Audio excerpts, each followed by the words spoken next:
Su palabra es vida. Puede tomar asiento. Estoy desarrollando lo que son los temas de los 5 sentidos. Si usted se pone a ver, ya está en la predicación número 11 y he entrado en la segunda etapa de lo que son los oídos, de lo que son el énfasis de los sentidos que Dios nos ha dado. Por ejemplo, nos ha dado la vista para ver, que es un órgano precioso para usted ver lo que está rodeando. Nos ha dado el olfato para oler, nos ha dado el toque para tocar, nos ha dado el sentir, nos ha dado lo que son los sentidos espirituales para nosotros ver con quién estamos peleando y podamos percibir muchas cosas. Muy bien, la palabra de Dios debe ser tomada en cuenta como prioridad en nuestras vidas. Estamos viviendo, damas y caballeros, en el siglo XXI, en el cual la tecnología y la ciencia ha llegado y ha tomado ventaja sobre algunas personas porque se han apartado de la sincera fidelidad a Jesucristo.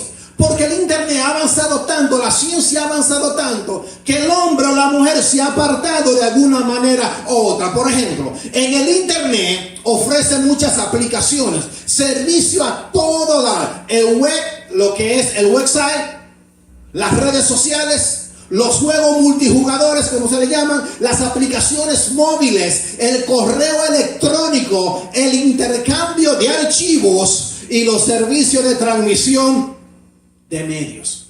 Las redes sociales, la tecnología que Dios nos ha dado y a cada uno de nosotros es para usarla, pero hay que usarla sabiamente, porque las redes sociales pueden quitarte el tiempo que le pertenece a Dios.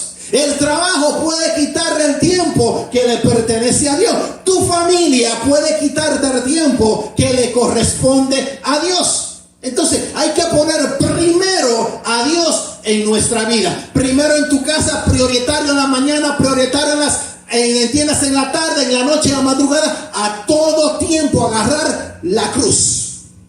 Hubo una época, hace 2 años por lo menos, estamos hablando de 200 y pico de años atrás, donde las personas estaban pasando el mismo suceso que se está viviendo hoy en día, una secadez espiritual, un alejamiento del Dios, del verbo encarnado que es Jesucristo, el único que puede darte la vida y aquel que puede darme la vida a mí. En Juan capítulo 1, damas y caballeros, síganme ahí, dice: ahí nos presenta a Jesús como el que da la vida, como el que sustenta al mundo. Así es presentado el Señor. Dice: en el principio era el verbo, y el verbo era con Dios, y el verbo era Dios. La palabra verbo o el concepto verbo se originó en un filósofo llamado Heráclito de Éfeso, en el cual Heráclito habla de la palabra logos. Heráclito de Éfeso, estamos hablando de 500 y pico de años antes de Jesucristo, en el cual tomó la palabra logo y empezó a utilizarla. Ahora bien, ¿qué es el logo para Heráclito? Es la razón o principio común de todas las cosas. Ese es el logo para Heráclito. También es la base del mundo, su orden y su armonía. La etimología de la palabra logo es el origen de las palabras. Así lo está hablando o estipulando este gran filósofo. Es la razón de su existencia y de su significado. De ahí viene la palabra logo, no de Juan. Escuche bien. También es la especialidad lingüística que estudia el origen de la palabra. La palabra logo pasó de Heráclito de Éfeso a Platón, a Sócrates, a Aristóteles y después llegó a Juan. Por lo cual Juan agarró la palabra verbo para presentar la palabra como el principio de Dios. Número 2, el verbo de Dios, la palabra de Dios que sustenta al mundo y que da vida al mundo. Así Heráclito de Éfeso expresó la palabra logo, para el cual hablar de una dimensión, para hablar de alguien que tenía total, completamente autoridad de todas las cosas. En 2 de Timoteo, vaya por favor allá, capítulo 4. El estudio de la palabra el estudio de las Escrituras nos pueden ayudar a conocer primeramente al Señor. Tienes que conocer al Señor. ¿Cómo? A través de la palabra. Si no lees la palabra, no puedes conocer quién es Dios. Vas a llegar a conocer quién es Jesucristo. Si no lees la palabra, ¿cómo tú crees que Jesús te va a empezar a usar si no conoces la literatura? Vas a empezar a conocer cómo se mueve Dios, cómo se mueve Jesús y cómo se mueve el Espíritu Santo en el conocimiento. Entonces Él nos va a enseñar, nos va a ilustrar, nos va a dar poder, nos va a dar autoridad para dirigirnos mientras estemos aquí en la tierra, en la cual usted y yo necesitamos ser guiados día tras día. También su palabra es para fortalecernos. En 2 Timoteo 4, del 1 en adelante, Pablo le habla al joven Timoteo.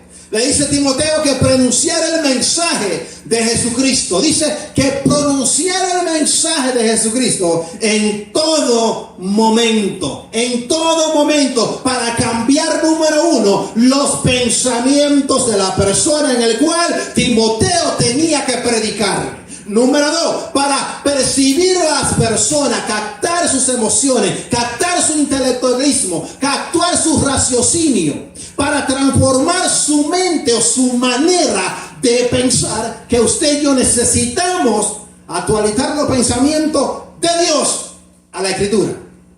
Usar las Escrituras para que nuestro corazón se forme, para que nuestro pensamiento se forme a la imagen de Dios. Pero si no lees la Biblia, no hay transformación. Si no la estudias, ¿cómo vas a conocer a Dios? También Pablo le está diciendo a Timoteo que reanimara a su pueblo, para que consolara a su pueblo, para que lo educara y para que no lo engañaran. ¿Cómo? Si tú pasas por arte la exquisitez de la palabra de Dios, ¿cómo tú crees que tú vas a ser entrenado? ¿Cómo tú crees que tú vas a empezar a discernir el mundo espiritual si no lees la Biblia?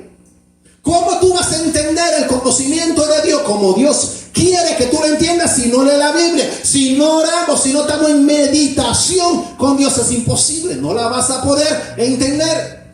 Porque para poder entender, tú tienes que hacerte uno con Dios, conectarte con su espíritu, que su espíritu se conecte con tu alma, para que tu alma no te domine y tu alma controle a tu cuerpo. Por eso necesitamos tener algo, una intimidad con el Señor. Entonces, en el primera de 2 Timoteo 4:1, en el versículo 1, ¿lo tienen? Dice así: te encarezco delante de Dios y del Señor Jesucristo, que juzgará a los vivos y a los muertos en su manifestación. Número 1, que prediques la palabra. Esta palabra viene del griego keruso, que significa pregonar, proclamar, publicar, divulgar, siendo un heraldo que lleva la palabra con un propósito para cambiar los pensamientos, para entrarle a la palabra de Dios y decirle que solamente en su palabra el ser humano puede tener vida, que solamente en su palabra usted y yo podemos tener gozo, que solamente en su palabra se va el diablo, que solamente en su palabra usted tiene la autoridad. Usted y yo tenemos la autoridad que Dios nos ha dado, pero hay que ejercerla. ¿Cómo? A través de la palabra. Hay que apropiarse de la palabra, hay que vivir la palabra para que tú tengas ese poder o el poder del Espíritu Santo en ti. Entonces Pablo le dice a Timoteo que prediques la palabra, que sea un pregonero. Pregunta: ¿cómo las gentes se van a salvar si tú no le predicas? Es imposible. Tú tienes que predicarle, porque tu familia, tú conociendo a Dios, depende de ti, de que tú y yo le anunciemos el evangelio de salvación. Porque hoy estamos aquí, mañana tú y yo no sabemos a dónde vamos a estar. Dios te puede mandar a un país, a un campo, a una aldea, a una ciudad, o también te puede decir: mi negro, ya llegó tu hora, ven para arriba. Por lo tanto, yo quiero presentarme como Pablo le dijo a Timoteo: procura con diligencia presentarte delante de Dios aprobado, como obrero que no tiene que avergonzarse y que usa bien la palabra de verdad. ¿Cómo los ojos serán abiertos si tú y yo no le hablamos la palabra de Dios? Si tú y yo no le enseñamos la palabra de Dios. ¿Cómo van a escuchar si tú ni yo no le hablamos a nuestros familiares? ¿Cómo se van a salvar si tú no le hablas? ¿Cómo le van a invocar a Jesús si no conoce a Jesús? Por lo tanto, tú y yo y aquellos que están tras las redes sociales tenemos una encomienda. Y la encomienda es predicar el evangelio a toda criatura. ¿Te gustaría que tus hijos se pierdan tú siendo cristiano? ¿Te gustaría que tu madre se pierda tú siendo cristiana? ¿Te gustaría que tu hermano que tanto tú amas se pierdan por no hablarle la palabra?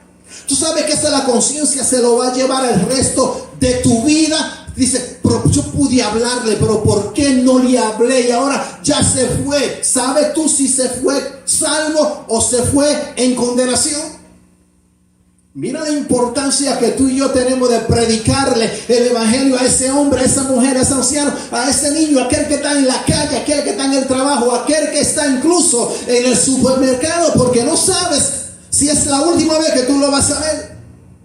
Pablo también le dice que intes a tiempo y afuera de tiempo. ¿Qué significa eso? Que predica la palabra no importa dónde estés, obvio, con modestia, obvio, con sabiduría, con conocimiento. Que si estás en el trabajo y encuentras el oportuno momento, háblale de Cristo. Dile que solamente Cristo que puede salvarte. Dile que solamente Cristo que puede tener vida. Háblale porque no sabe si se va a perder. Y esa sangre caerá encima de ti, sí, caerá encima de ti y caerá encima de mí. Aquellos que están tras las redes sociales que me van a ver o en estar viendo, háblale a tu familia de Cristo. No te intimide, ven a Cristo, que Jesús te va a dar la fuerza para tú poder predicarle a tu familia para que no se pierda. Pablo le dice entonces, vete, publica el evangelio a tiempo y a tierra y afuera de tiempo. Le dice número 3, redarguye, del griego que está hablando, que significa amonéstalo, convéncelo, muéstrale dónde están sus errores, pero hazlo con amor, hazlo con integridad. Enséñale que reconozcan el camino por donde andan. Se están viendo acabar cisternas rotas que no retienen agua, en vez de cavar cisterna que produzca agua, que es la fuente que Jesucristo solamente puede dar Él. No hay otro camino, damas y caballeros. Es solamente Jesús que te puede dar vida. Solamente Jesús, a través del sacrificio de la cruz, tú y yo podemos ver a Jesucristo y a nuestros familiares el día que usted y yo tengamos que partir de esta tierra. Dice más, repréndelo. ¿Qué significa? Corrígelo. Exhorta, del griego parakaleo, que significa invítalo.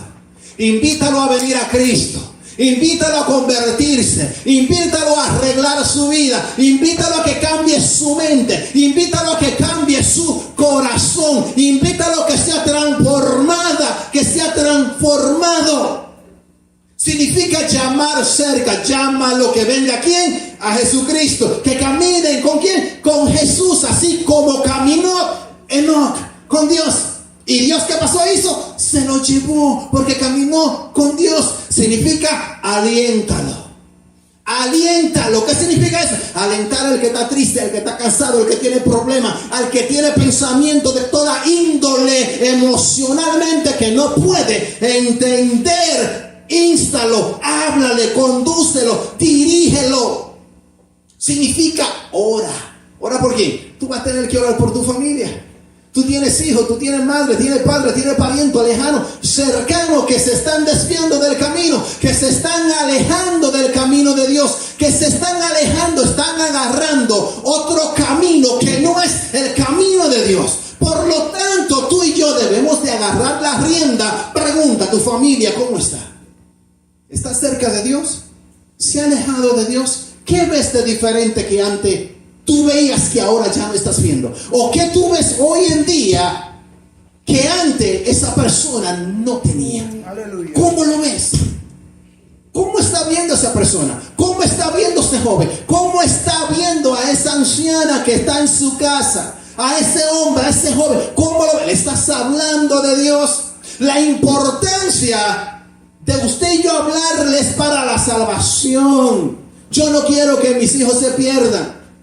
Por eso le hablo de Dios. Yo no quiero que mi familia se pierda. Por eso yo hablo de Dios. Yo no quiero que mi familia agarre otro desvío. Porque no quiero, sé que se van a perder si agarran ese camino. Lo digo porque conozco el camino. Por lo tanto, mi aporte es la oración. Clamar por tu hijo, clamar por tu esposa, clamar por tu esposo. ¿Sabes tú los pensamientos de tu esposa? Ay, mi negro, si los pensamientos se vieran, tuviéramos más manchado que un leopardo. Si los pensamientos se vieran, lo que cada uno de nosotros pensamos, los pensamientos negativos que vienen a nuestro ser, los pensamientos negativos que vienen a nuestra mente, ¿cómo se vieran esos pensamientos? Dice, con toda paciencia, le dice Pablo a Timoteo, dirígelo con paciencia. Hablando de paciencia, está hablando de la longanimidad, de soporte, de clemencia, de aguante. Y longanimidad está hablando de una extensión de la paciencia. Ahí viene la palabra longaniza. ¿Quién ha comido longaniza? De ahí proviene la extensión paciencia de la longaniza. ¿Y de ahí que viene? Porque está hablando de una extensión de la paciencia. Y la longaniza es bien larga. Dice, y doctrina. Significa enséñale, instrúyele, para que no se pierdan, para que no agarren otro camino, para que no se salgan de la brújula, para que vengan a Jesucristo y se formen firme en Jesús. En 2 Timoteo 3:16 dice, todas las escrituras, diga conmigo, todas las escrituras. Diga conmigo que no lo hago, gracias siervo. Diga todas las escrituras. De nuevo, todas las escrituras es inspirada por Dios. ¿Qué significa eso? Que tiene el aliento de Dios, que tiene la vida de Dios. ¿Usted puede entender eso? Que las escrituras tienen la vida de Dios, el aliento de Dios, que dice para enseñar, para redarguir, para corregir, para instruir en justicia, a fin de que el hombre, la mujer, sea totalmente preparado para toda buena obra. Pregunta, si tú no lees la Biblia, mi negro, ¿qué preparación tú vas a tener? Si yo no leo la Biblia, ¿qué preparación yo voy a tener? Si tú no lees las escrituras, ¿cómo tú vas a conocer a Dios? Si yo no la leo, ¿cómo yo voy a conocer al Espíritu Santo? ¿Cómo yo voy a conocer a Jesús si no leo las escrituras? Si Él es el logo, si Él es la palabra encarnada. Por lo tanto, hay que estudiar las escrituras, porque la palabra de Dios es viva. Yo no sé si usted puede entender eso, que la palabra de Dios es viva y eficaz. Mira lo que dice Hebreos 4:12, porque la palabra de Dios es viva y eficaz, y más cortante que toda espada de doble filo, que penetra hasta partir el alma, los tuétanos, la coyuntura, y discierne los pensamientos que están en cada uno de nosotros. Y mira lo que dice el 13, mi negro, me encanta lo que dice el 13. Y no hay cosa creada que se pueda esconder delante de aquel que usted y yo, y aquel que está viendo, aquel que va a ver. Nadie se puede esconder de aquel que usted y yo un día le vamos a dar cuenta. ¿Está entendiendo eso? Entonces la palabra de Dios tiene el aliento de Dios, tiene la vida de Dios. Algo más, la palabra de Dios es producto de limpieza. Sí, la palabra de Dios es producto de limpieza. Así como usted y yo, la mujer, va al supermercado a comprar cloro para decontaminar su casa, su baño o todo lo que usted toca. Mira lo que dice en el Salmo 119, versículo 9. ¿Cómo limpiará el joven su camino? ¿Cómo limpiará Franklin su camino? ¿Cómo limpiará mi hermana Kenia su camino? ¿Cómo mi hermano allá atrás o mi hermana aquí o los que están tras de las redes sociales van a limpiar su camino? ¿Cómo? Te voy a decir con qué. Con guardar la palabra de Dios. Amén. Salmo 119, versículo 9 dice, ¿con qué limpiará el joven su camino? Con guardar la palabra de Dios. ¿Qué hay que limpiar en nuestra vida? Vamos a examinar un poquito. ¿Qué hay que limpiar? Tu manera de pensar, tu manera de ver las cosas, tu manera de hablar, porque a veces nos ensuciamos los ojos con lo que vemos. Nos ensuciamos la mano con lo que agarramos o tocamos. Nos contaminamos con lo que escuchamos. El cuerpo, cuando tú sales,